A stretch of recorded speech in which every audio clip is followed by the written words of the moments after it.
Comme tous les vendredis, hier à l'Assemblée nationale, la séance de questions orales a enregistré 7 questions, dont une avec débat. Les sujets évoqués avaient trait à l'éducation, à la problématique de l'eau et à la décentralisation. On fait le point complet avec Sylvain Vebamba. Ce sont 6 questions orales sans débat et une question orale avec débat qui était à l'ordre du jour de la plénière de ce vendredi. 7 questions, dont 3 questions adressées au ministre des Enseignements secondaires et supérieurs par les députés Lona Charles Ouattara et Salam Dermé, auteurs de 2 questions, dont une avec débat. Quel est actuellement le niveau d'exécution de cet engagement? Deuxièmement, quel est l'état de mobilisation de ressources financières et humaines pour parachever ce programme?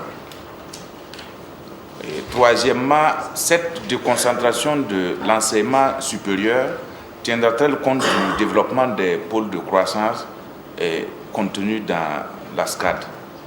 Les 14 milliards que le gouvernement nous a donnés à titre exceptionnel, nous avons décidé d'inscrire 700 millions pour la première phase de construction. Et en vérité, le plan qui est fait et le marché qui est attribué, c'est la première phase qui coûte 700 millions. Mais la procédure d'attribution de marché est faite.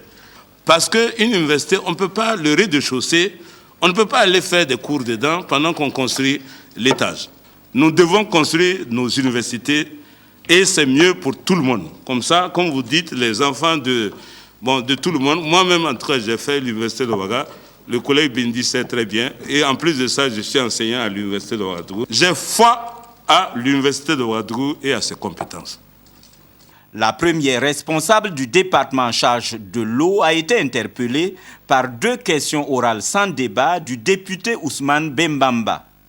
Madame la ministre, que comptez-vous prendre comme mesure pour sauvegarder ces aménagements ruraux de production indispensables par ces périodes de changement climatique à la consolidation économique de nos populations vivant en campagne?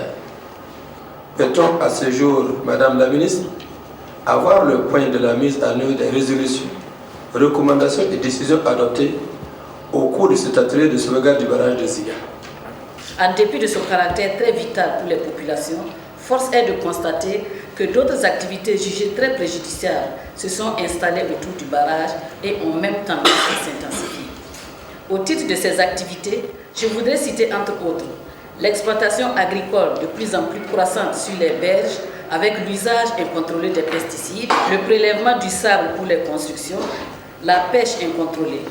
À tous ces problèmes, il faut aussi noter la proximité d'un site d'orpaillage à une vingtaine de kilomètres du lac qui constitue une menace de pollution à travers l'utilisation des produits chimiques tels que le cyanure et le mercure. Toutes ces activités non autorisées et marquées surtout par des mauvaises pratiques ont des impacts négatifs aussi bien sur la quantité que sur la qualité de l'eau. Les 2 autres questions avaient pour auteur les députés Rasmane Ouedraogo et Malakilo Mohamed Diasso, adressées au ministre en charge de l'Éducation nationale et au ministre en charge de l'aménagement du territoire, respectivement sur l'abandon des classes par les élèves pour les sites aurifères et le bilan du transfert de compétences de l'État central aux collectivités locales depuis 2009.